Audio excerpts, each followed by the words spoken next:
요한복음입니다. 요한복음 4장 1절부터 14절 말씀입니다. 요한복음 4장 1절에서 14절입니다.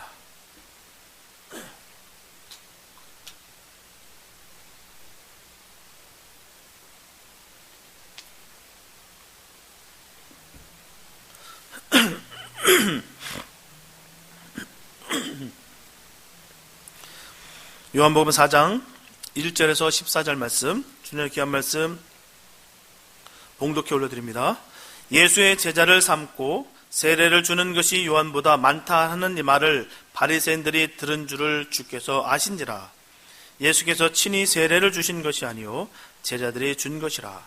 유대를 떠나사 다시 갈릴리로 가실새 사마리아로 통하여야 하겠는지라. 사마리아에 있는 수갈하는 동네에 이르시니 야곱이 그 아들 요셉에게 준 땅이 가깝고 거기 또 야곱의 우물이 있더라. 예수께서 행로에 권하여 우물 곁에 그대로 앉으시니 때가 제6시쯤 되었더라. 사마리아 여자 하나가 물을 길러 왔음에 예수께서 물을 좀 달라 하시니 이는 제자들이 먹을 것을 사러 동네에 들어갔음이라. 사마리아 여자가 가로되 당신은 유대인으로서 어찌하여 사마리아 여자 나에게 물을 달라 하나이까 하니 이는 유대인이 사마리아인과 상종치 아니함이로라. 예수께서 대답하여 가라사대 네가 만일 하나님의 선물과 또 내게 물 좀 달라 하는 네가 누구인 줄 알았다면 네가 그에게 구했을 것이요 그가 생수를 내게 주었으리라. 여자가 가로되 주여 물기를 그릇도 없고 이 우물은 깊은데 어디서 이 생수를 얻겠삼나이까. 우리 조상 야곱이 이 우물을 우리에게 주었고 또 여기서 자기와 자기 아들들과 짐승이 다 먹었으니 당신이 야곱보다 더 크니까. 예수께서 대답하여 가라사대 이 물을 먹는 자마다 다시 목마르려니와 내가 주는 물을 먹는 자는 영원히 목마르지 아니하리니 나의 주는 물은 그 속에서 영생하도록 솟아나는 샘물이 되리라. 아멘. 세상의 모든 농부들은 다 꿈이 같습니다. 자신들이 기르는 농작물이 병충해도 먹지 않고 자연재해를 통해서 망치지 않고 농사가 잘 되기를 그렇게 바랍니다. 이처럼 농부의 모든 바람은 다 같습니다. 하지만 그렇다고 해서 모두가 똑같은 좋은 결실을 이룰 수는 없습니다. 농사를 잘 지으려면 첫째는 땅을 잘 살려야 되고요. 둘째는 품종을 잘 선택해야 됩니다. 또한 셋째는 비료를 잘 주어야 돼요.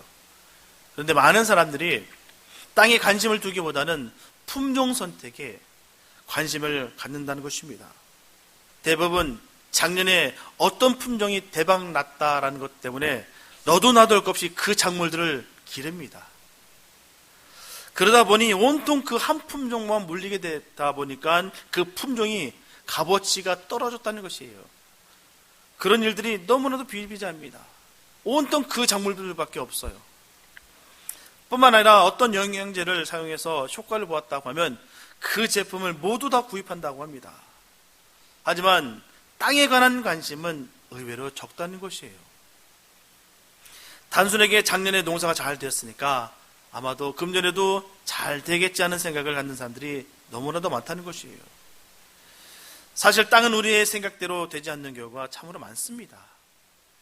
품종 선택을 제 아무리 열심히 했다, 잘 골랐다 할지라도 좋은 땅이 뒷받침되지 않는다면 결코 농사가 성공할 수가 없다는 것이죠. 좋은 품종과 좋은 농약을 주어도 땅이 병이 들었다면 결코 좋은 결과를 기대할 수가 없습니다.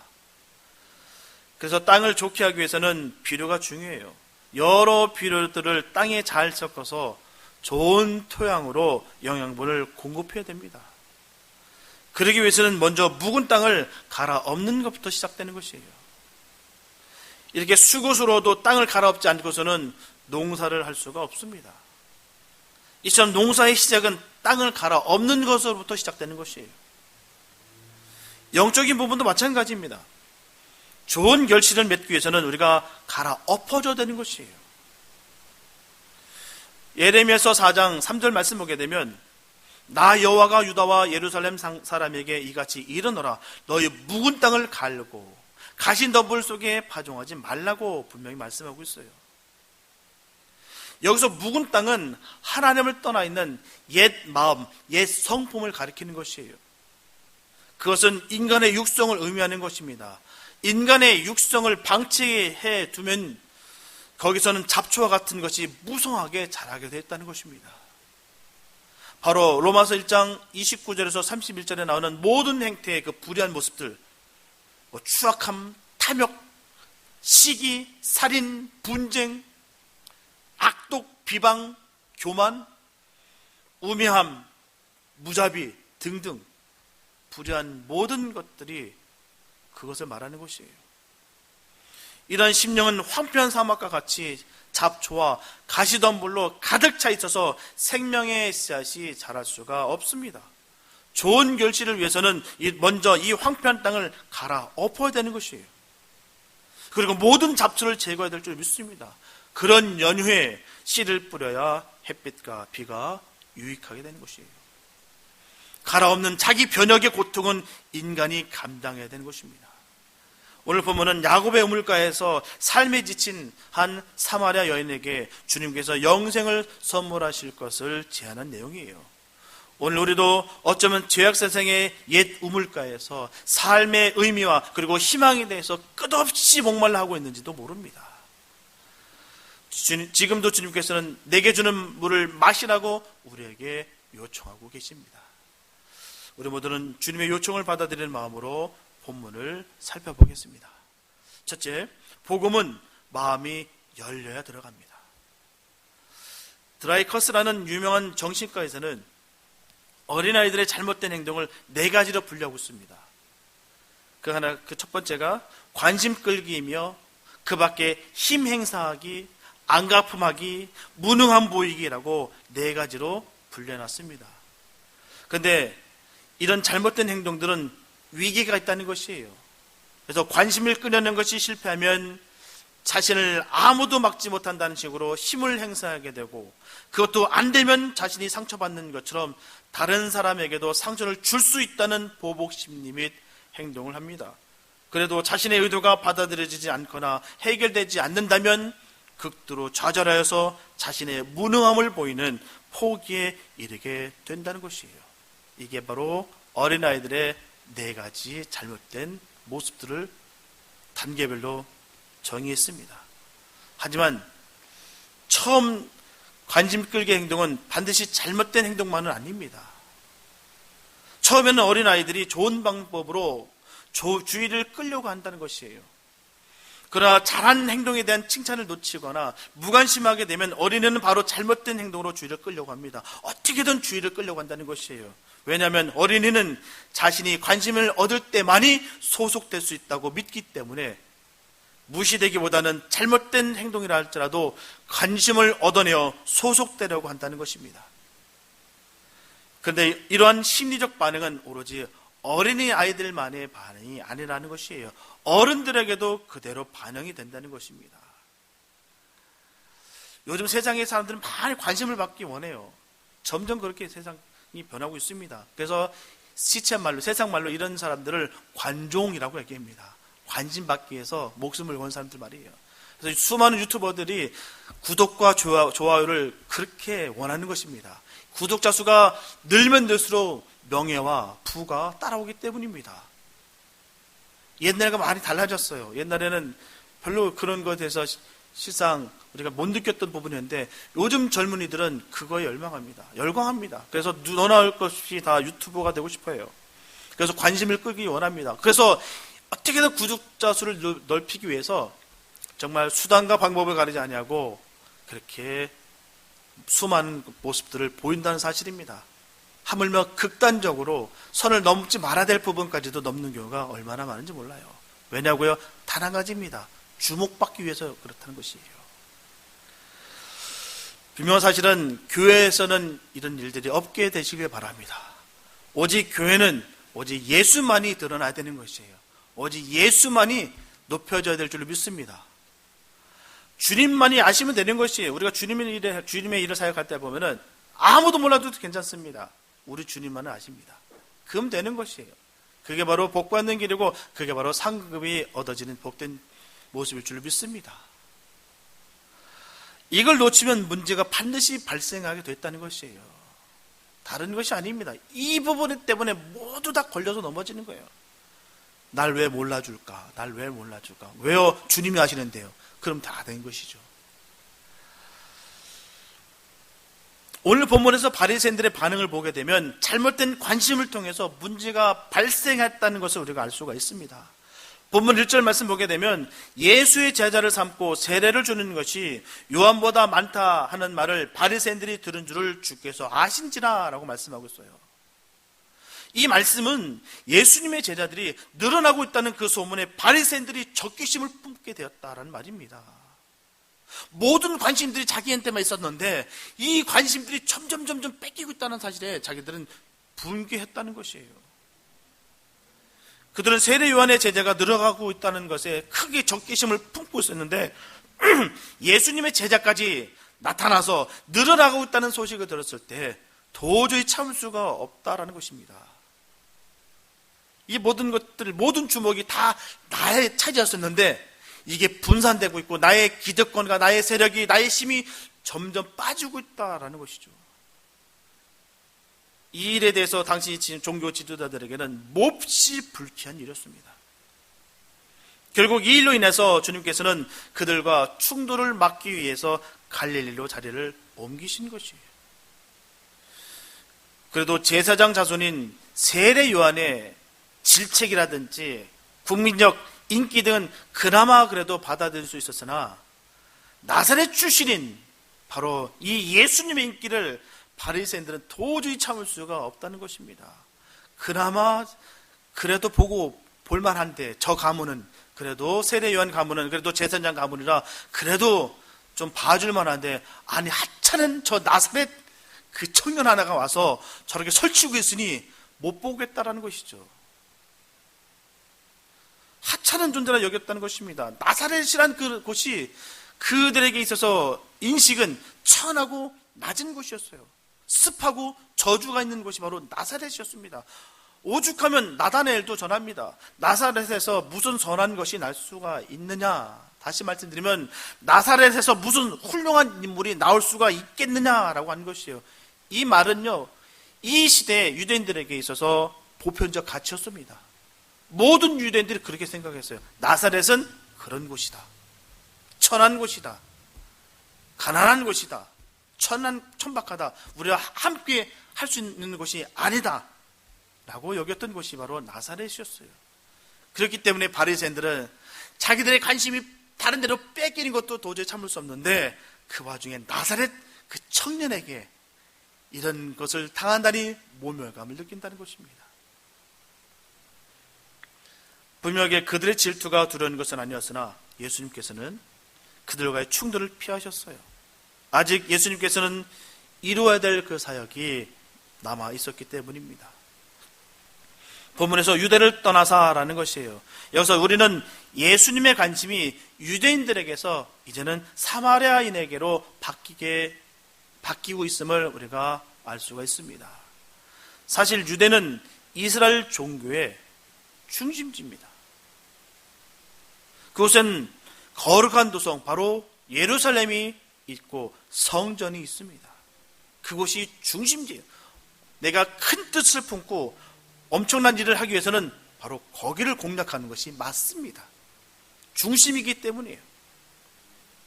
얼마 전까지만 해도 예수님께서는 그곳에 관심을 가지고 계셨어요. 맞습니다. 구원하시는 표로 제자들과 함께 세례를 베푸셨습니다. 그런데 그들이 예수님의 뜻과 반대된 행동을 할 때 예수님께서는 그들을 떠나신 것이에요. 바리새인들은 예수님을 무시했고요. 또한 위기의식과 질투의 대상으로만 예수님을 여겼습니다. 그래서 본문은 다시 갈릴리로 가실 때 사마리아로 통행하여 하겠는지라 라고 말씀하고 있어요. 이처럼 예수님께서는 갈릴리로 가려고 하셨는데 이때 유대인들이 사용하던 요단강 건너 베레아 길을 택하지 아니하시고 유대인들이 꺼려하던 바로 사마리아 길을 택하십니다. 유대에서 갈릴리로 가는 길은 둘인 것이에요. 외길이 아닙니다. 둘입니다. 하나는 요단강 건너 베레아 길이고요. 또 하나는 사마리아로 통하는 길입니다. 대개 일반적으로 유대인들이라면 베레아 길을 사용합니다. 그런데 주님께서는 사마리아를 통과하는 길을 선택하셨다는 것이에요. 여기서 우리는 처음부터 예수님의 목적지가 사실은 갈릴리가 아니고 사마리아였다라는 사실을 우리가 깨달아 알 수가 있습니다. 분명한 것은 예수님께서 사역을 하실 때는 즉흥적이거나 우연스럽게 하신 적이 없으십니다. 언제나 기도하셨고요. 하나님의 명령과 계획하신 그대로 행하셨다는 것입니다. 단순하게 그 상황이 너무나도 두렵고 아니면 너무나도 귀찮아서 발걸음을 옮기신 것이 아니라는 것입니다. 지극히 의도적이셨고요. 계획적인 이동이셨다는 것입니다. 그리고 더 중요한 것은 사마리아가 유대인으로부터 멀어진 예수님의 관심의 새로운 대상이 되었다는 것입니다. 예수님의 삶 전체가 분명하게 보여주고 계시듯이 예수님의 관심의 대상은 사람이 지닌 관심과 다르다는 것입니다. 사람의 뜻과 다르다는 것이에요. 항상 예수님의 관심의 대상은 세상으로부터 버림을 받고 무관심의 대상들 그 자체였습니다. 우리 주님은 그들과 함께 하셨어요. 세상에서 손가락질 받고 외면당하고 가난하고 남의 소음이 타지 않으면 도움을 받지 않으면 생존할 수 없는 그들에게 우리 주님은 가셨습니다. 관심이 거기 있었다는 것이에요. 그렇기 때문에 교회가 어디에 관심을 기울여야 하는가 하는 것은 예수님을 통해서 더 이상 변론의 여지가 없습니다. 그래서 모든 사람으로부터 배척당하고 멸시받는다 할지라도 예수님으로부터 관심을 받고 보호받는다면 이보다 더한 복이 없다는 것이죠. 그 복을 저와 여러분들이 받았습니다. 이런 사실을 결코 잊지 마시고 주님의 사랑을 누리고 전하는 복된 우리 모두가 되어야 될 줄로 믿습니다. 둘째, 주님과의 만남은 절대로 우연이 아닙니다. 예수님께서는 계획하신 가운데 사마리아로 강하신 것이에요. 사마리아로 향하셨습니다. 바로 수가성의 그 여인을 만나시기 위해서 특별히 그곳으로 가신 것이에요.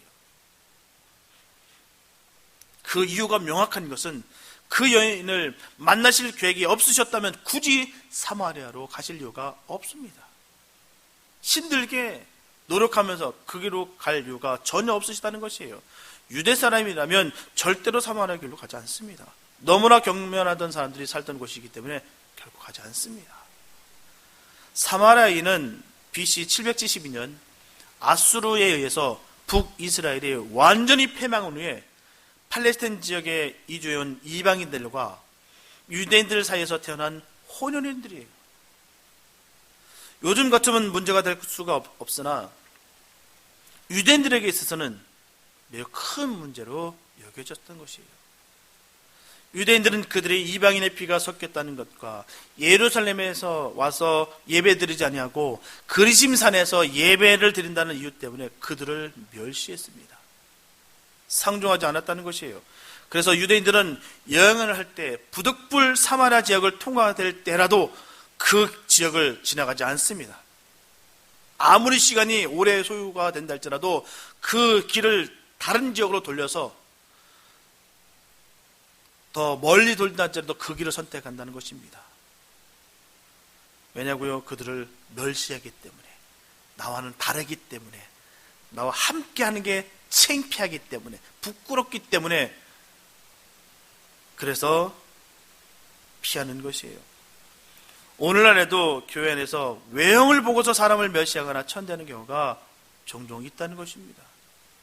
결코 잊지 말아야 될 것인, 있어서는 안 되는 것인데도 불구하고 교회 안에도 있다는 겁니다. 이런 행위가 유대인이 사마리아인을 대하는 것과 교만함에서 비롯됐다는 것이에요. 다를 바가 없다는 것입니다. 누가 누구를 더욱더 천하게 여기며 누가 누구를 멸시할 수가 있겠습니까? 잠언서 3장 33절에서 34절에서 분명히 말씀하시기를 진실로 그는 거만한 자를 비웃으시며 겸손한 자에게 은혜를 베푸시나니 라고 말씀하고 있어요. 하나님은요, 교만한 자를 보고 비우신대요. 얼마나 주님 보시기에 같지 않겠습니까? 많이 가진 것 같고 지혜가 많은 것 같고 튼튼한 것 같은데 하나님께서 그 호흡만 탁 띄면 끝입니다.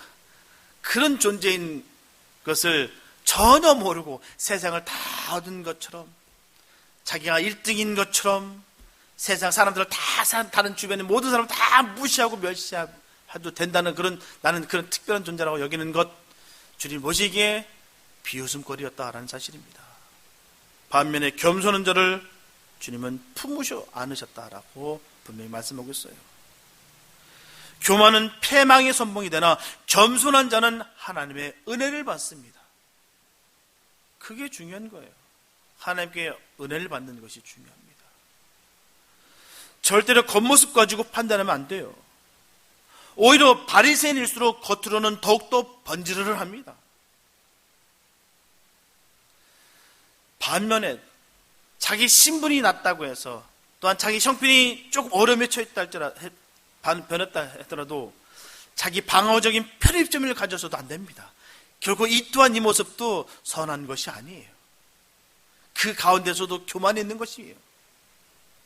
교만하기 때문에 그런 마음도 나오는 것입니다. 나도 갑이 되면 그럼 나도 변할 것이야. 이 말인 것입니다. 지금 내가 의릴지라도 내가 갑만 돼봐라. 나는 그때 더 멋있게 갑질을 할 수 있다. 이 모습과 별반 다를 바가 없다는 것입니다. 이것이 역시 자격지심일 뿐이에요. 이런 편협심은 대인관계에 있어서 고립감만 가져올 뿐입니다. 모든 말에 가시가 있으면 모든 사람들에게 상처뿐인 것이에요. 결코 이런 모습도 선한 것이 아니에요. 그 당시의 시대적 상황 때문에 사마리아 여인은 물을 달라고 요구하시는 예수님께 대하여 당신은 유대인으로서 어찌하여 사마리아 여자인 나에게 물을 달라 하시나이까? 라고 되묻게 됩니다. 이 물음은요, 일반적으로 목이 말라서 물을 달라고 하는 사람들에게 하는 말이 아닙니다. 할 수 있는 말이 아니에요. 물 좀 달라는데 당신은 유대인이잖아. 왜 나한테 달래? 굉장히 차갑게 얘기하는 것입니다. 자기 자신도 낮아지고요. 상대방에서도 팍 찌르는 거예요. 예수님께서는 땀을 흘리시며 그것까지 당도하셨어요.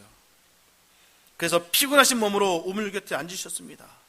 그때는 한낮에 불볕더위가 쏟아지는 제6시입니다. 바로 낮 12시예요. 예수님께서는 지치실 대로 지치셨던 것입니다. 그때 예수님께서는 그 여인에게 명령하실 수도 있으셨어요. 그러나 여인에게 명령하지 아니하시고 물을 달라고 요구하십니다. 예수님의 우리가 겸손을 발견할 수가 있는 것이에요. 예수님은 어떤 분이십니까? 천지를 창조하신 창조주 하나님이십니다. 온 우주 만물이 다 주님의 것이에요. 그런 분이 그런데도 불구하고 이 땅에 계셨을 때 한 번도 자신을 위해서 기적을 사용하신 적이 한 번도 없으십니다. 단 한 번도 없으세요.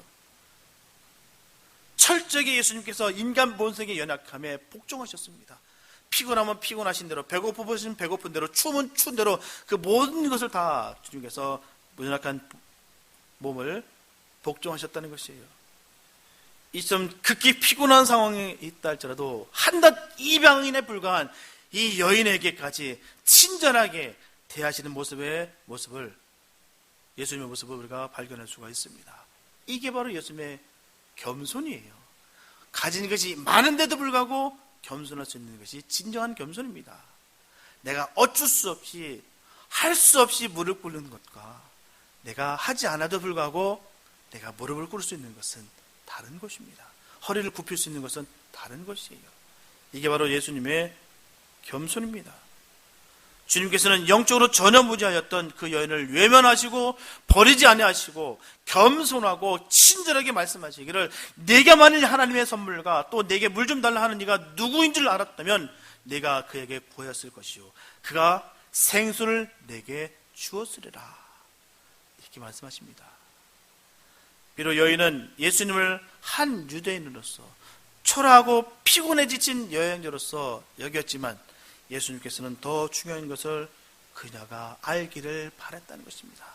그렇게 그 여인이 나를 그렇게 바라보고 있고 그렇게 형편없이 바라본다 할지라도 주님은 그 여인에게 더 좋은 것을 주시기 위해서 더욱더 겸손하셨다는 것이죠. 그래서 바로 하나님의 선물입니다. 분명히 예수님께서는 하나님의 선물을 주시러 이 땅에 오신 것이에요. 그냥 오신 것이 아닙니다. 그것은 바로 예수님을 통한 구원을 말하는 것입니다. 에베소서 2장 8절 말씀 보게 되면 너희가 그 은혜를 인하여 믿음으로 말미암아 구원을 얻었나니 이것이 너희에게서 난 것이 아니요 하나님의 선물이라. 이렇게 하나님이 이런 선물을 우리에게 주셨다는 것은 우리의 말로 절대로 형언할 수 없는 축복일 줄 믿습니다. 아무리 좋은 말로 다 포장해도 이 선물을 표현할 수가 없습니다. 표현할 길이 없습니다. 지금은 예수께서 사마리아 여인에게 물을 요구하고 있으나 사실 모든 인생은 예수께 구원을 간구해야 되는 것입니다. 참 주님 우리에게 이렇게 오신 것이 너무 감사하지 않습니까? 내가 무엇이 간데 하나님께서 날 구원하시기 위해서 오셨다는 것. 영원히 멸망을 받을 수밖에, 영원히 죽을 수밖에 없던 나인데도 불구하고 찾아와 주셨다는 것. 너무나 기쁘지 않습니까? 저는 가끔씩 이 생각만 해도 막 가슴이 막 뜁니다. 너무 감사해서요. 나를 위해서 찾아오신 그 주님을 생각할 때 얼마나 기쁜지 모릅니다. 그런 주님의 부르심에 반응할 수 있게 됐던 것이 얼마나 다행스럽고 은혜인지 모릅니다. 세상 많은 사람들은요, 분명히 주님께서 문 밖에서 두드리지만 그 문을 열지 않아서 영접하지 못해서 주님을 알지 못하는 자들이 얼마나 많은지 모릅니다. 그러나 우리는 주님께서 문을 두드렸을 때 문을 열어드려서 주님을 나의 구주로 여겨 왕이 되셨던, 나의 아버지가 되셨다는 것이 너무나도 값지다는 것입니다. 얼마나 은혜인지는 모르겠어요. 우리가 세상에서 힘들다 할지라도 우리가 주님을 마음을 열었다는 것, 주님을 모셨다는 것, 이것이 바로 성공입니다. 그 무엇보다도 성공인 것이에요. 우리 모두는 예수님을 닮아 겸손해야 될 줄 믿습니다. 겸손한 마음을 가질 때 상대방을 존중하게 되는 것이에요. 이것이 바로 이웃을 내 몸과 같이 사랑하라 하셨던 그 말씀을 실천적으로 실천하는 생활이 되는 것입니다. 내 이웃을 내 몸과 같이 사랑하는 것, 그를 존중해 주는 것, 이게 바로 주님의 뜻을 따라가는 것입니다. 우리가 받은 은혜였기에 우리가 이 은혜를 결코 잊지 말게 되시기 바랍니다. 우리가 호흡 다하는 날까지 결코 주님의 은혜를 잊지 않게 되시기 바랍니다. 그 주님의 겸손을 잊지 않게 되시기 바랍니다. 주님은 절대로 우리에게 겸손할 필요가 없으신 분이세요. 우리 주님께서 왜 우리에게 겸손하셔야 됩니까? 온 우주가 우리 주님의 것이고 온 우주 만물을 주님께서 창조하셨는데 창조주이신 그분이 피조물인 우리에게 왜 겸손해야 될 필요가 왜 있겠습니까? 전혀 그러실 필요가 없으신 분이십니다. 하지만 주님은 신실하시게 주신 말씀을 끝까지 지켜주셨고요. 그 말씀을 믿고 주님을 따르는 주님의 자녀들을 너무나도 사랑하셨다는 것입니다. 그 사랑 가운데 늘 거하시길 바랍니다. 주님 주시는 평강이 넘치게 되시기를 예수님의 이름으로 축복합니다. 셋째, 생명수를 받아 마셔야 됩니다. 오늘 본문에서 너무나 특이한 것은 예수님께서 일생을 통하여 한 번도 손을 내밀어 다른 사람들에게 도움을 요청한 적이 없으시다는 것이에요. 그런데 유독 사마리아 여인에게는 물을 달라고 하십니다. 이것은 예수님의 갈증을 해결하고자 하는 것보다도 이 여인에게 있어서 영원히 목마르지 아니하는 생수를 주시라고 그토록 주시기 위해서 요구하신 것이에요. 세상에 많은 사람들은 물질의 물, 상락의 물을 벌컥벌컥 마십니다. 그러나 이런 물을 마시는 자는 다시 목마르게 되어 있다는 것입니다. 채워지지가 않아요. 하지만 예수님께서 주시는 생수, 바로 성령을 통해 새 생명을 공급받는 자는 영원히 목마르지 않게 되는 것입니다. 본문 13절과 14절 말씀 보게 되면 예수께서 대답하여 가라사대 이 물을 먹는 자마다 다시 목마르려니와 내가 주는 물을 먹는 자는 영원히 목마르지 아니하리니 나의 주는 물은 그 속에서 영생하도록 솟아나는 샘물이 되리라. 이렇게 세상의 물을 마시는 자는 육신의 해결도 면치 못하나 생수를 공급받는 인생은 영혼의 해결까지도 해결받게 된다는 것입니다. 요한복음 7장 38절 말씀에서도 분명히 전하시기를 나를 믿는 자는 성령의 이름과 같이 그 배에서 생수의 강이 흘러나리라 하셨습니다. 분명하게 주님은 여인에게 그 옛 물을 먹는 자마다 다시 목마르게 될 것이다 라고 하셨어요. 당시 유대인 랍비들은 율법의 그 지혜를 생수로 비유했습니다. 그러나 그 율법적 제의로는 양심의 만족을 누릴 수 없다고 분명히 성경은 증거하고 있어요.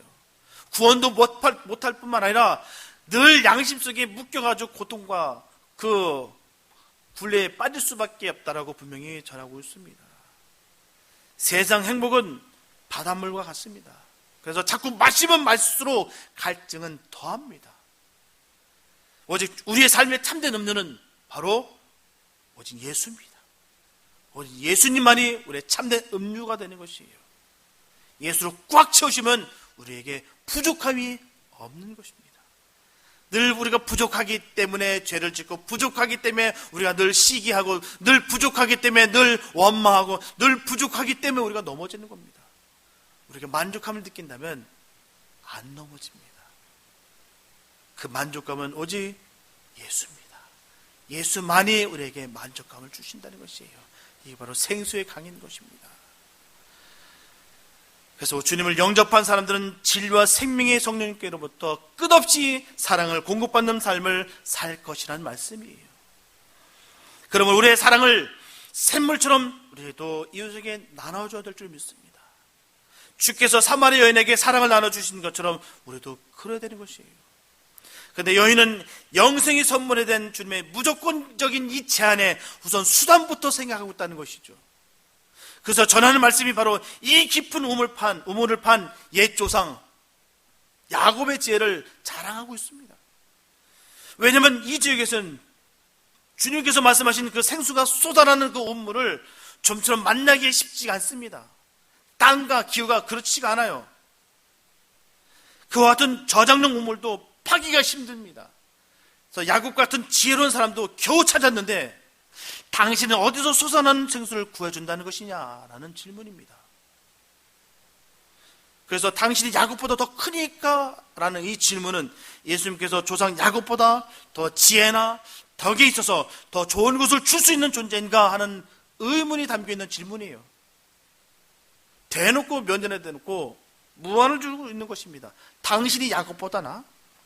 지금 보이는 물을 봐봐.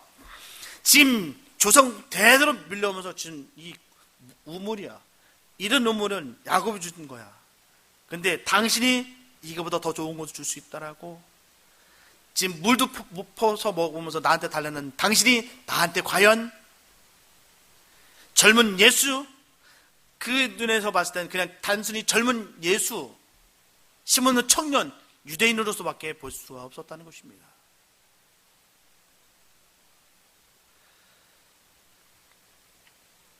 분명한 것은 우리의 삶의 죄악과 불행의 그림자가 아무리 어두워도 나를 위해 십자가 달리신 그 예수님만을 온전히 믿을 수가 있다면 모든 문제가 사라집니다. 우리는 자꾸 예수를 바라보는 것이 아니라 내 앞에 있는 우물을 바라본다는 사실입니다. 이 물을 바라보면서 그냥 만족함을 갖고 살아갈 때가 얼마나 많은지 모릅니다. 내가 믿을 만한 것들, 내가 의지할 만한 것들, 내가 갖고 있는 것을 통해서 하나님보다도 그것을 더 믿을 때가 얼마나 많은지 모릅니다. 그거 대놓고 얘기하는 거 아닙니까? 당신이 이 물보다 더 좋은 걸 갖고 있어? 조상 대대로 오는 이 깊은 우물을 당신이 줄 수 있어? 이렇게 묻고 있다는 것이죠. 우리의 질문은 어떻습니까? 우리도 그런 불의한 삶을 살고 있는 것은 아니겠습니까? 내가 믿을 만한 것들을 자꾸 구하고 있고 하나님은 뒷전이고 내가 자꾸 나의 의지와 나의 생각과 나의 뜻대로만 내가 살아갈 때가 얼마나 많은지 모릅니다. 하나님의 뜻에는 관심이 전혀 없고 삶의 방법론만을 귀히 여기는 것이 바로 타락한 인생들의 모습입니다. 저와 여러분들은 이제부터 야곱의 옛 우물터에 집착하는 어리석음을 떠나야 될 줄 믿습니다. 형식적인 종교, 습관, 그리고 나의 수단과 공로로 영생을 얻을 수 있다는 그 의식을 완전히 버려야 될 줄 믿습니다. 내가 할 수 있는 것이 아닙니다. 내가 아무리 노력한다 할지라도 우리는 구원을 얻을 수가 없습니다. 평안을 얻을 수가 없습니다. 즐거움과 기쁨과 행복을 얻을 수가 없습니다. 하나님의 선물이 바로 예수님의 사랑을 겸허하게 받아들여야 될 줄 믿습니다. 그래서 영원히 갈증이 나지 않는 생명수를 마음껏 마셔서 세상의 그 어떤 것으로 유혹을 당한다 할지라도 주님으로 말미암아 결코 이기시기 바랍니다. 세상의 것은 마음껏 먹었다 할지라도 결코 갈증이 나게 되게 있고 유혹으로 쓰러지게 되어 있습니다. 주님의 그 충만한 은혜가 우리 삶에 넘쳐나게 되시기를 예수님의 이름으로 축복합니다. 사랑하는 여러분, 인생의 의미와 가치와 목적을 잃은 채 방황하던 이 사마리아 여인, 이 여인은 예수님을 만남으로 말미암아 새로운 인생을 살게 되었습니다. 오늘 함께 예배드리는 저와 여러분들 모두에게 이 은혜가 있게 되시기를 축복합니다. 우리 주님으로부터 받던 이 생수를 꼭 받아 마시기를 바랍니다. 사람은 목이 마를 때는 음료수를 마시면 목마름을 해소할 수 있습니다. 그러나 우리 자신의 이 궁극적인 이 갈망은 세상의 것으로만은 절대로 해결되지 않습니다. 세상에 있는 동안 돈도 필요하고요, 권세도 필요하고 지식도 필요합니다. 그러나 이런 것들만 가지고는 우리의 궁극적인 이 갈망들을 절대로 채울 수 없을 뿐만 아니라 우리는 멸망의 길로 점점 빠져들 수밖에 없습니다. 저와 여러분들은 세상을, 하나님을 알고 하나님을 섬기며 살아야 될 줄 믿습니다. 하나님께서는 우리에게 하나님을 만날 수 있는 길을 활짝 열어주셨어요. 이 물을 먹는 자마다 다시 목마르려니와 내가 주는 물을 먹는 자는 영원히 목마르지 아니하리니 나의 주는 물은 그 속에서 영생하도록 솟아나는 샘물이 되리라. 우리 주님께서 분명히 말씀하셨습니다. 그래서 저와 여러분들은 주님의 그 사랑 안에 늘 거하시고 성령의 능력 안에 늘 거하시며 늘 생명 능력이 있는 그 영생을 소유한 자로서의 복된 삶을 늘 살아가게 되시기를 예수님의 이름으로 축원합니다. 기도합니다. 영혼에 목말라던 여인을 영원한 생수로 해결해 주셨던 주님, 오늘도 변함없는 그 은총을 믿고 이 시간 우리의 부끄러운 모습들을 주님 앞에 다 내어놓습니다. 주님, 우리의 추한 모습을 다 아시면서도 만나주시고 사랑해 주신 줄로 믿습니다. 이제 주님의 사랑 안에서 생수를 마시게 하여 주시옵소서. 참된 만족을 얻게 하여 주시옵소서. 우리의 인생의 근본 문제가 해결되게 하여 주시옵소서. 그래서 영원한 만족과 영원한 기쁨을 누리며 살아가는 저희들 되게 하여 주시옵소서. 우리를 구원하신 예수님의 이름으로 감사하며 기도드렸습니다.